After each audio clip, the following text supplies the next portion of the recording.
오늘은 이제 에베소서 3장 5절 6절 말씀을 읽고 또 주님 주시는 은혜를 나누는 시간 갖도록 하겠습니다. 에베소서 3장 5절 6절입니다.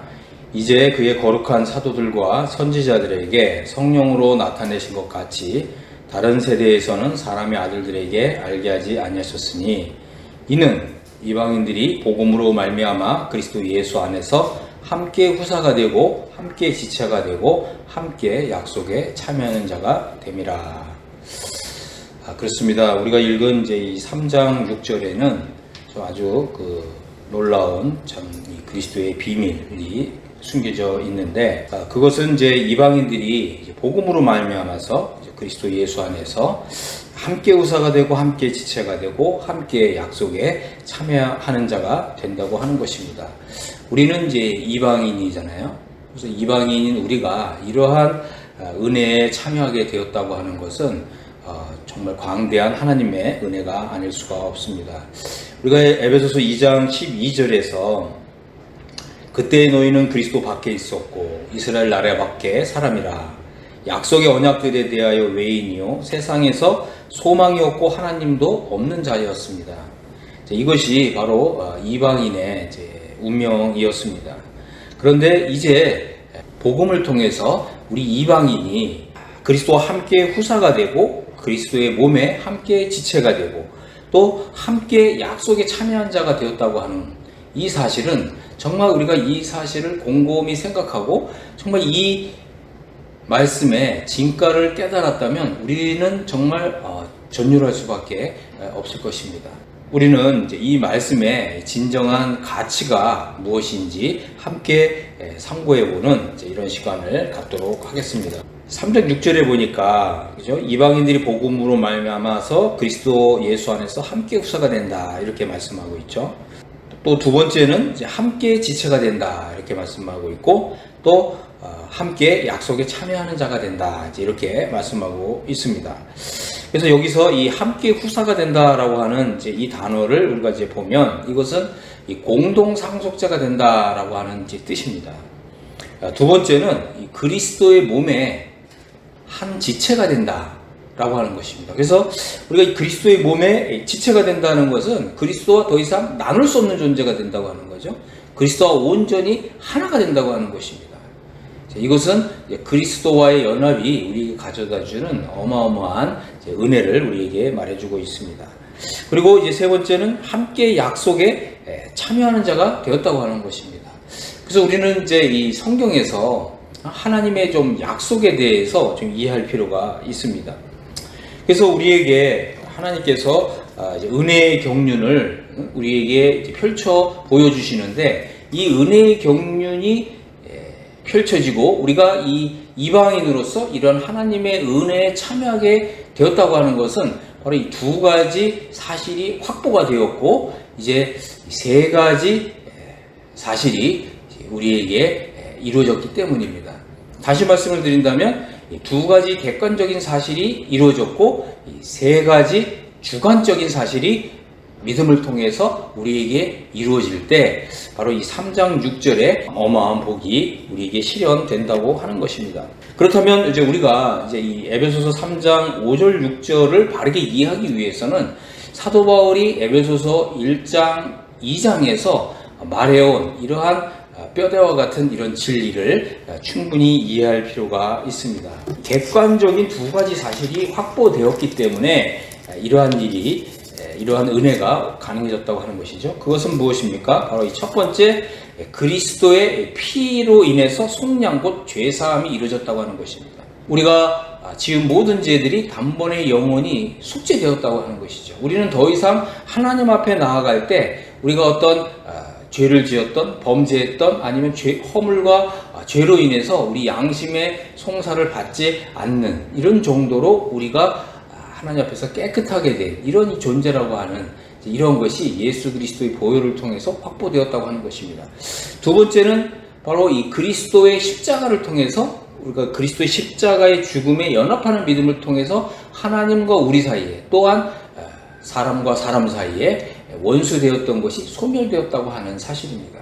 이것은 바로 하나님께서 그리스도의 그 십자가를 통해서 이루신 객관적인 사실 두 가지입니다.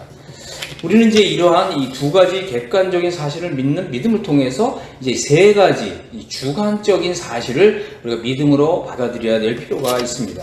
그것은 무엇이냐면 우리가 이제 그리스도의 그 십자가의 죽음에 연합하는 믿음을 통해서 첫 번째 그리스도와 함께 죽었다고 하는 것입니다. 두 번째 우리가 그리스도와 함께 살리심을 받았다고 하는 것입니다. 그리고 세 번째 그리스도와 함께 하늘에 앉아 있다고 하는 것입니다. 이 세 가지 사실을 우리가 생각해 볼 때 이것은 어마어마한 것이죠. 우리가 이것은 거듭나는 것이나 죄사함 받는 것이나 이러한 것보다 더 크고 더 위대한 이러한 진리인 것입니다. 그렇기 때문에 많은 그리스도인들이 이 세 가지, 이 주관적인 사실 이 세 가지에 대한 믿음을 갖고 있지 못한 사람들이 의외로 많다고 하는 것입니다. 두 가지 객관적인 사실을 확실하게 믿게 되면 우리는 주관적인 사실 이 세 가지를 우리의 믿음에 받아들이게 되는 거죠. 우리의 안에 있는 이 믿음의 요소들 가운데 이 세 가지가 확실하게 자리를 잡는다고 하는 것입니다. 그래서 이 두 가지 객관적인 사실과 세 가지 주관적인 사실이 우리의 이 마음 안에, 우리의 영혼 안에 새겨지게 되면 그러면 이제 이 세 가지 주관적인 사실과 두 가지 객관적인 이런 사실이 이루고 있는 영적인 실체가 무엇이냐? 이게 바로 에베소서 3장 6절이라고 하는 것입니다. 그렇기 때문에 우리가 이제 이 부분에 대해서 조금 더 자세하게 살펴보겠습니다. 우리는 이제 그리스도께서 이 세상의 후사가 되셨다, 만유의 후사가 되었다고 하는 이 사실을 분명하게 이해할 필요가 있습니다. 우리가 히브리서 1장에 볼 것 같으면 하나님의 아들이신 우리 주님이 세상 죄를 정결케 하는 일을 하시고 하나님의 지키 보좌 우편에 앉으심으로 바로 이 만유의 후사가 되셨다고 하는 이런 놀라운 사실을 발견할 수가 있습니다. 그렇다면 그리스도께서 만유의 후사가 되셨다고 하는 뜻은 무엇일까요? 그렇습니다. 이 후사라고 하는 단어는 이 상속자라고 하는 단어죠. 이 말은 무엇입니까? 우리 주님이 아버지 하나님의 뜻에 순종해서 십자가에 죽기까지 순종하셨기 때문에 이제 아버지 하나님께서는 우리 주님을 지극히 높이셨다고 하는 것입니다. 하나님 보좌 우편에까지 높이셨다는 거죠. 그리고 나서 이제 하나님 아버지께서는 우리 주님께 세상을 다스리는 바로 이 세상의 후사, 만유의 후사가 되게 하셨다고 하는 것입니다. 그리스도께서 십자가의 사역을 통해서 이루신 일은 바로 이 만물에 대한 하나님의 권리를 다시 찾아오는 것이었죠. 바로 만물에 대한 하나님의 주권을 확보하는 것이었습니다. 그래서 우리 주님께서는 이렇게 우리 하나님 아버지의 세상 만물에 대한 권세를 되찾아오셨기 때문에 우리 주님께 그리스도께 만유의 후사가 되는 이러한 이 권세를 주셨다고 하는 것입니다. 다시 말씀을 드린다면 우리 주님이 이 세상을 통치하시고 세상을 다스리시는 바로 만왕의 왕 만주의 주님이 되셨다고 하는 것입니다. 그런데 이제 하나님 안에 감추어 온 비밀이 있었다고 하는 것입니다. 그것은 바로 그리스도 외에도 그리스도의 동료가 될 사람들을 얻는 것입니다. 바로 그리스도의 동료가 돼서 그리스도와 함께 세상 만국을 통치할 통치권자들을 모으시는 것입니다. 이것이 바로 하나님 안에 감추었던 비밀이라고 하는 거죠. 우리가 이제 그리스도라고 하는 거를 이게 너무 많이 익숙하게 들어서 이것이 정말 그리스도께서 이 세상의 후사다. 그리고 그리스도와 함께 왕으로서 통치한다. 이 느낌이 잘 안 올 수가 있는데 그리스도라고 하는 단어는 이제 이것은 이제 그리스어잖아요. 그러면 이제 히브리어는 메시아잖아요. 메시아. 바로 이 메시아와 함께 메시아의 자리에 들어가서 메시아와 함께 세상 만국을 통치하는 통치권자가 되는 거예요. 이것은 바로 이 구약 시대에 감추었던 하나님의 비밀이었다고 하는 것입니다. 이 세상의 후사가 된다고 하는 것은 하나님이 약속으로 주신 것입니다. 그래서 이 로마서 4장 13절에 보면 이런 말씀이 있어요. 아브라함이나 그 후손에게 세상의 후사가 되리라고 하신 약속은 율법으로 말미암은 것이 아니요 오직 믿음의 의로 말미암은 것이니라. 우리 성경에는 아브라함이나 그 후손에게 세상의 후사가 되리라고 하신 언약 이렇게 번역이 되어 있는데 이것은 이제 그 영어 성경을 보면 약속이라고 하는 거죠. 하나님이 아브라함과 그 후손에게 약속을 주셨다는 거예요. 어떤 약속이요? 세상의 후사가 된다고 하는 이 세상의 상속자가 된다고 하는 이런 약속을 주셨다고 하는 것입니다. 그런데 우리가 이제 갈라디아서를 보면 이 후손은 단수라는 거예요. 복수가 아니라는 거죠. 그래서 이 후손은 바로 예수 그리스도를 가리키는 것입니다. 자, 그래서 이것을 다시 한번 좀 정리를 해드리면, 하나님은 아브라함과 그 후손에게 세상의 후사가 되리라는 약속을 주셨는데, 여기에는 바로 이제 이 두 가지 의미가 담겨져 있습니다. 그것은 뭐냐면, 아브라함과 아브라함의 육신의 혈통을 따라서 난 후사들은 그리스도의 나라의 땅에 속한 부분을 얻는, 그리고 이 땅에 속한 복을 받는 이러한 약속을 주셨다는 것이고, 바로 그 아브라함의 그 후손이신 바로 그리스도에게는 바로 하늘과 땅의 모든 세상 만물을 다스리는 이러한 축복과 약속을 주셨다는 것입니다. 그렇기 때문에 우리는 이제 이 장래에 이루어질 그리스도의 나라가 하늘의 부분과 땅의 부분이 있다고 하는 사실을 이해할 필요가 있습니다. 그래서 구약 시대에 이제 하나님께서 약속하신 것은 바로 이 메시아 왕국에서 이 땅에 속한 부분이었다고 하는 거죠. 바로 이 하늘에 속한 부분은 하나님께서 사도 바울에게 계시하신 비밀의 경륜에 속한 부분이었다고 하는 것입니다. 그렇습니다. 이 하나님께서는 이 세상의 후사가 된다고 하는 이런 약속을 구약 시대의 아브라함과 그의 후손들에게 약속하셨습니다. 우리는 이제 이 이방인으로서 바로 이 아브라함의 그 후손이신 예수 그리스도와 연합을 통해서 예수 그리스도의 이 죽음과 부활에 연합하는 이런 믿음을 통해서 그리스도께서 지금 약속으로 가지고 계신, 약속으로 확보하신 이 세상의 후사가 되는 바로 이 약속에 참여하게 되는 것입니다.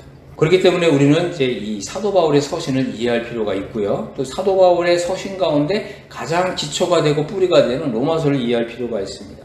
자, 로마서 7장에서 사도 바울은 무슨 얘기를 하고 있습니까? 바로 우리가 그리스도의 죽음에 연합하게 되면 그리스도와 함께한 후사가 된다라고 하는 놀라운 진리를 우리에게 열어주고 있습니다. 로마서 8장 17절을 보면 자녀이면 또한 후사, 곧 하나님의 후사요 그리스도와 함께한 후사다.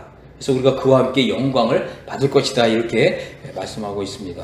그렇습니다. 여기 보면 이제 그리스도와 함께한 후사라고 하는 단어가 있는데, 이 단어도 마찬가지로 그리스도와 공동 후사다, 그리스도와 공동 상속자다라고 하는 이런 의미가 담겨져 있습니다.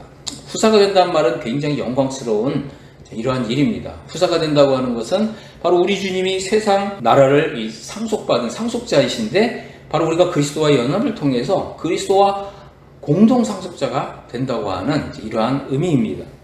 그리스도와 함께 공동 상속자가 되어서 그리스도와 더불어 이 세상 나라를 다스리는 거예요. 이것은 얼마나 영광스러운 일인지 모릅니다. 그리스도와 함께 세상을 다스리되 공동 왕으로서 다스리는 거예요. 이것이 사도 바울이 하나님께로부터 받은 바로 이 비밀의 경륜에 속한 부분이라고 하는 것입니다. 이제 이게 후사가 된다고 하는 의미를 조금 더 좀 다른 차원에서 좀 생각해 보겠습니다. 우리가 히브리서 7장을 보면 노아의 이야기가 나옵니다. 믿음으로 노아는 아직 보지 못하는 일에 경고하심을 받아서 경외함으로, 하나님을 경외함으로 방주를 예비했어요. 그리고 이제 이 세상이 물로 심판을 받고 멸망하고 나서 하나님이 이제 새 세상을 열어주셨을 때 바로 이 노아가 이 새 세상에서 의의 후사가 되었다고 하는 거죠. 바로 이 후사라고 하는 것은 이 하나님이 새롭게 시작하시는 이 나라의 바로 이 통치자가 된다고 하는 이런 어마어마한 뜻이 담겨져 있는 것입니다. 노아는 아직 보지 못하는 일에 경고하심을 받았습니다. 그리고 하나님을 경외함으로 방주를 예비했습니다. 그리고 이러한 믿음을 통해서 세상을 정죄하고 바로 믿음에 의해서 새로운 세상에서 의의 후사가 되었습니다. 우리 또한 마찬가지로 믿음에 의해서 아직 보지 못하는 일에 경고하심을 받았습니다. 그렇습니다. 이 땅에 그리스도의 나라가 세워질 것입니다. 요한계시록을 보면 이 세상 나라가 우리 주님과 그리스도의 나라가 되는 것입니다. 이것은 아직 우리가 보지 못한 일인 거죠. 우리는 바로 이러한 놀라운 또 경이로운 이런 일에 대해서 경고를 받았습니다. 그렇기 때문에 우리 또한 이제 하나님을 경외함으로, 그죠? 또 그리스도와 연합이라고 하는 이런 믿음의 방주를 예배해야 된다고 하는 것입니다. 그리고 이러한 믿음을 통해서 세상을 정죄하고 바로 믿음에 의해서 이 장차 나타날 그리스도의 왕국이라고 하는 이 새로운 세상에서 의의 후사가 되는 거예요. 그것은 바로 이 세상 나라를 하나님 아버지께로부터 받은 예수 그리스도와 하나가 되어서 그리스도와 연합을 이루어서 바로 만물의 후사가 되는 것입니다. 바로 이것이 하나님께서 우리에게 주고 싶어 하시는 지극히 큰 복 중에 복이라고 하는 것입니다. 하나님 우리에게 주고 싶어 하시는 이 세 가지 복이 바로 에베소 3장 6절에 나타나 있습니다. 첫 번째, 그리스도와 공동 상속자가 된다. 두 번째, 그리스도의 몸의 지체가 된다. 세 번째, 함께 약속에 참여하는 자가 된다고 하는 것입니다. 그래서 이제 이 세 가지 복에 대해서 살펴보겠습니다. 첫 번째는 그죠? 바로 공동 상속자가 된다고 하는 거죠. 이것은 바로 우리가 이제 그리스도의 동료가 된다고 하는 뜻입니다. 히브리서 1장 9절에 보면 내가 의를 사랑하고 불법을 미워하였으니 그러므로 하나님 곧 너희 하나님이 즐거움의 기름을 내게 부어서 내 동료들보다 승하게 하셨다 이렇게 표현했죠. 그렇습니다. 이 히브리서의 주제는 장차 이 땅에 나타날 바로 메시아 왕국이고 그리스도의 나라인 것입니다. 바로 이 그리스도의 나라에서 그리스도께서는 왕으로서 통치하실 것입니다. 그런데 여기 보면 그리스도의 동료들이 소개되고 있다고 하는 거죠. 그리스도의 동료들. 여러분은 이 그리스도의 동료가 누구라고 생각하십니까? 많은 사람들이 혹시 천사가 아닌가 이렇게 얘기하잖아요. 하지만 천사가 아니라는 거예요. 히브리서에서는 분명히 그리스도의 동료가 바로 천사가 될 수 없다고 하는 것을 우리에게 밝혀주고 있습니다. 오히려 이 천사는 구원 얻을 후사들을 섬기라고 보낸 종들이라고 하는 거예요. 자, 이 구원 얻을 후사라고 하는 것은 바로 이 히브리서 2장에서 이같이 큰 구원에 들어가는 사람들을 가리키는 것입니다. 바로 이 그리스도의 동료가 된 사람들은 이같이 큰 구원에 들어가는 사람들을 가리키는 것입니다. 그래서 바로 이 그리스도의 동료가 되어서 그리스도의 왕국에서 그리스도와 함께 공동 상속자로서 공동 왕으로서 그리스도의 나라를 통치하는 것. 이것은 여러분들이 지금까지 생각했던 구원보다 더 영광스러운 구원 아니겠습니까? 자, 두 번째는 바로 그리스도의 몸의 지체가 된다고 하는 것입니다. 그리스도의 몸의 지체가 된다고 하는 사실을 우리 한번 생각해 보길 바랍니다. 그리스도와 한 몸이 된다고 하는 거죠. 이것은 이제 그리스도와 우리가 더 이상 나눠질 수 없다는 거예요. 그리스도의 이 지체는 더 이상 구분될 수 없다고 하는 거죠. 온전히 하나가 되었다고 하는 의미입니다. 그러면 이 말뜻은 뭐냐? 바로 그리스도의 지체가 된 사람은 그리스도의 자리에 들어간다, 그리스도의 지위에 들어간다, 그리스도의 위치에 들어간다고 하는 이러한 뜻입니다. 그리스도의 몸에 함께 지체가 된 사람은 그리스도와 동일한 자리에, 동일한 지위에, 동일한 위치에 들어간다고 하는 것입니다. 그리스도와 함께 왕권을 가진 자가 된다고 하는 것입니다. 그리스도와 함께 통치할 수 있는 통치권을 받아서 누리는 사람이 된다고 하는 것입니다. 이것은 얼마나 정말 이 영광스러운 일인지 모릅니다. 이것은 정말 이 천사들이 흠모할 만한 이런 일인 것이죠.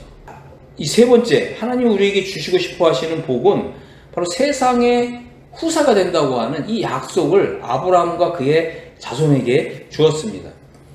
우리는 이제 그리스도와 연합됨으로써 세상의 후사, 또 만유의 후사이신, 또 의의 후사이신 그리스도와 함께 공동 상속자가 되고 또 세상의 후사가 되리라고 하는 이 약속에 함께 참여한 자가 된다고 하는 것입니다.